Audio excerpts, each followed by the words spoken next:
معزز ناظرین، اس وقت ہم آپ کو یہ بتلانا چاہتے ہیں کہ حضور صلی اللہ علیہ وسلم اور حضرات صحابہ کے درمیان جو بے پناہ محبت اور الفت پائی جاتی تھی، حضور اور صحابہ کرام کے درمیان بے انتہا جو محبت تھی، جو غایت محبت پائی جاتی تھی، اس کی کیا وجہ تھی؟ صحابہ کرام کو حضور صلی اللہ علیہ وسلم سے اتنی زیادہ محبت کیوں تھی؟ اور آپ صلی اللہ علیہ وسلم کو صحابہ سے بے پناہ محبت و الفت کیوں تھی؟ آج اس سلسلے میں ہم آپ کے سامنے صحابہ کرام کے چند واقعات ذکر کریں گے، بیان کریں گے، جن واقعات سے پتہ چلتا ہے کہ آپ صلی اللہ علیہ وسلم سے حضرات صحابہ کا اتنی محبت کیوں تھی۔ عن عائشہ رضی اللہ تعالی عنہا عن النبی صلی اللہ علیہ وسلم قال تہادوا فإن الہدیۃ تذہب الضغائن۔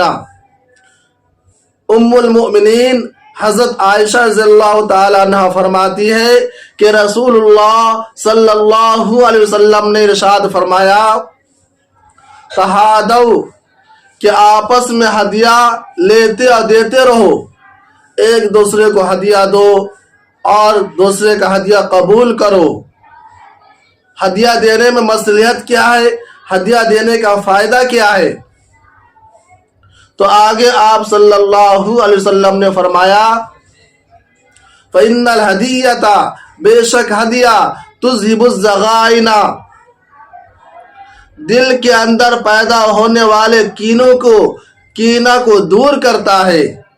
دل کے اندر جو نقص پیدا ہونے والا ہے، جو خرابی پیدا ہونے والی ہے کینہ کی شکل میں، اس کو ہدیہ لینے یا دینے سے وہ چیزیں دور ہو جاتی ہے۔ تو آپ صلی اللہ علیہ وسلم نے مسلمانوں کو ترغیب دی کہ آپس میں ہدیہ لیتے رہو اور دیتے رہو۔ ہدیہ دینے سے دل صاف ہوتا ہے، دل کے اندر کینہ پیدا نہیں ہوتا ہے۔ آئیے ہم آپ کے سامنے چند واقعات ذکر کرتے ہیں۔ آپ صلی اللہ علیہ وسلم جب مکہ مکرمہ سے ہجرت کر کے مدینہ منورہ تشریف لائے، تو اس وقت جو چند صحابہ کرام تھے، مہاجرین اور انصار، ان صحابہ کرام کی حالات کچھ اچھی نہیں تھی، اور چونکہ آپ صلی اللہ علیہ وسلم مدینہ طیبہ سے تشریف لائے، مکہ مکرمہ سے تشریف لائے تھے، تو چونکہ آپ کا یہاں رہنا سہنا دوسرے کے گھر پر تھا، تو آپ صلی اللہ علیہ وسلم کو کچھ زیادہ پریشانی تھی۔ بس اوقات کئی دن ہو جاتا اور آپ کے گھر میں چولہا نہیں جلتا تھا، لیکن صحابہ کرام کے دلوں میں آپ صلی اللہ علیہ وسلم کے تئیں اتنی محبت تھی، اتنا پیار تھا کہ صحابہ کرام آپ صلی اللہ علیہ وسلم کے اشارے کو سمجھ جایا کرتے تھے۔ آپ کے چہرے کی کیفیت کو دیکھ کر صحابہ کو یہ معلوم ہو جاتا تھا کہ آپ صلی اللہ علیہ وسلم کیا چاہتے ہیں، آپ کی خواہش کیا ہے۔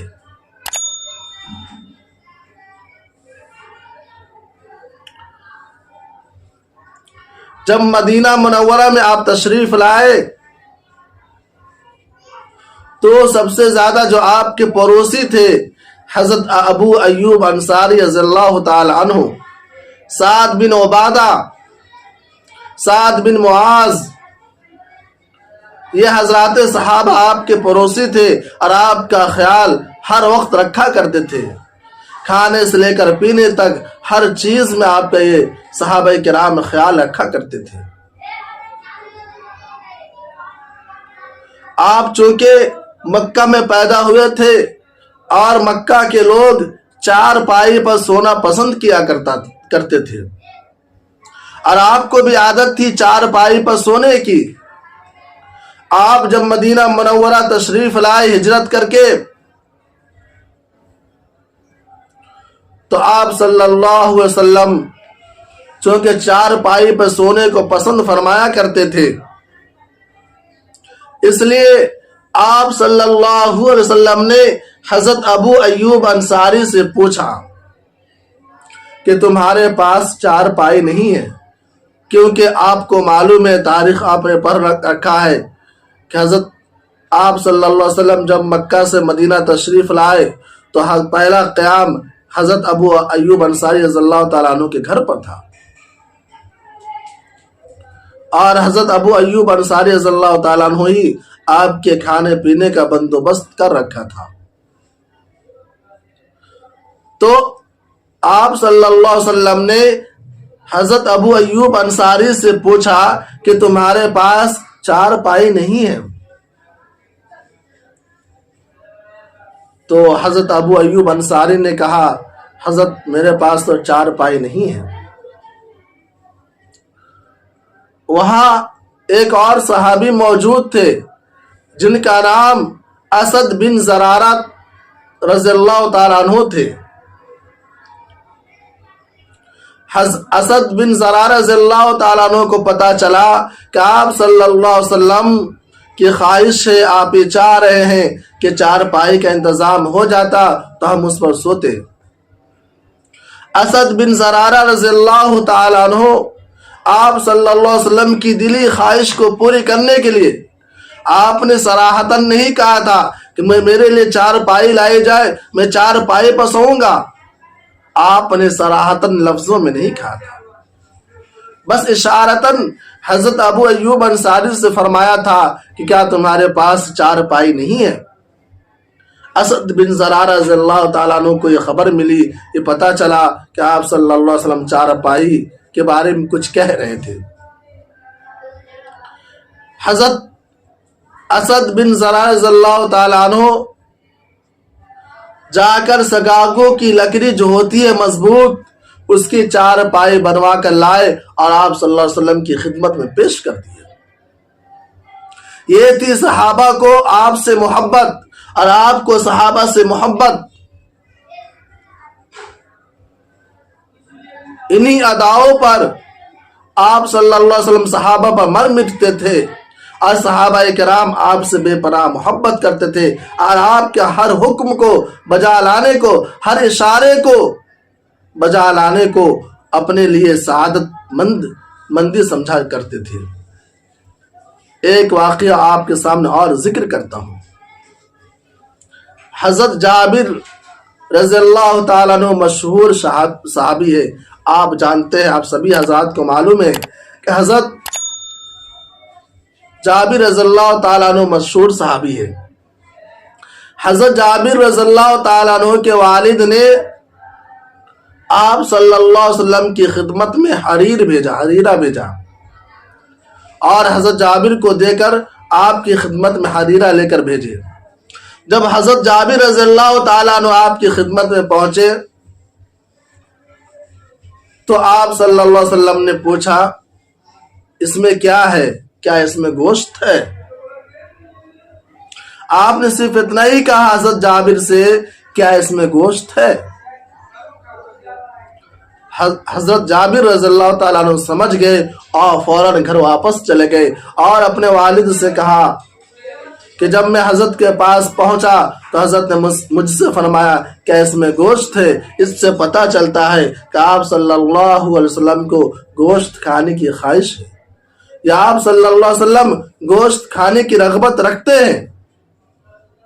حضرت جابر رضی اللہ تعالیٰ عنہ کے والد نے اسی وقت جو بکری پال رکھا تھا اس بکری کو ذبح کیا، اور چونکہ آپ صلی اللہ علیہ وسلم کو بھونا ہوا گوشت پسند تھا، حضرت جابر کے والد کو معلوم تھا کہ آپ صلی اللہ علیہ وسلم بھونا ہوا گوشت پسند کرتے ہیں، شوق اور ذوق سے کھاتے ہیں، تو حضرت جابر کے والد نے بکری کو ذبح کر پالتو بکری کو ذبح کیا اور بھونا ہوا گوشت حضرت جابر رضی اللہ تعالیٰ عنہ کے واسطے سے آپ صلی اللہ علیہ وسلم کی خدمت میں بھیجا۔ یہ تھے صحابہ۔ آپ صلی اللہ علیہ وسلم کو حضرات صحابہ سے بے پناہ محبت تھی۔ یہ تھے صحابہ کرام جو آپ صلی اللہ علیہ وسلم کا خیال رکھا کرتے تھے اور آپ کو ہدیہ دیا کرتے تھے، دیتے رہتے تھے۔ اور ہدیہ دینے سے محبت پیدا ہوتی ہے۔ آپ صلی اللہ علیہ وسلم نے دوسری حدیث کے اندر فرمایا کہ ہدیہ لیتے رہا کرو، کیونکہ ہدیہ دینے سے اور لینے سے آپس میں محبت پیدا ہوتی ہے، بھائی چارگی پیدا ہوتی ہے۔ خود قرآن کریم کے اندر اللہ رب العزت نے فرمایا وَأَلَّفَ بَيْنَ قُلُوبِهِمْ، اور اللہ تعالیٰ نے صحابہ کے درمیان، ان کے دلوں کے درمیان محبت پیدا کر دی تھی۔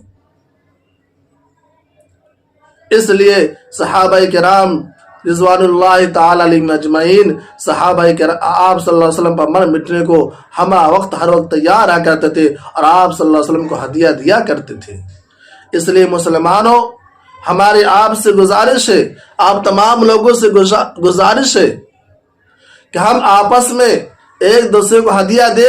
اگر دوسرا شخص ہمیں ہدیہ دیتا ہے تو ہدیہ قبول بھی کرے، اور ہدیہ دینا اور ہدیہ قبول کرنا شرعی نقطہ نظر سے اور آپ صلی اللہ علیہ وسلم کی سنت ہے۔ اس لیے ہمیں ہدیہ دینا بھی چاہیے اور ہدیہ لینا بھی چاہیے۔ اور مسلمانوں اور آپ سے ہماری دوسری گزارش یہ ہے کہ آپ اپنے بڑے پیشواؤں کو، علماء کرام کو، مقتداؤں کو، اپنے حفاظ کو، اپنے سے بڑوں کو ہدیہ دینے کی کوشش کرو۔ اللہ والے کے سامنے ہدیہ پیش کرو۔ اگر تم اللہ والے کے سامنے، پیشواؤں کو، اماموں کو، اکابرین کے سامنے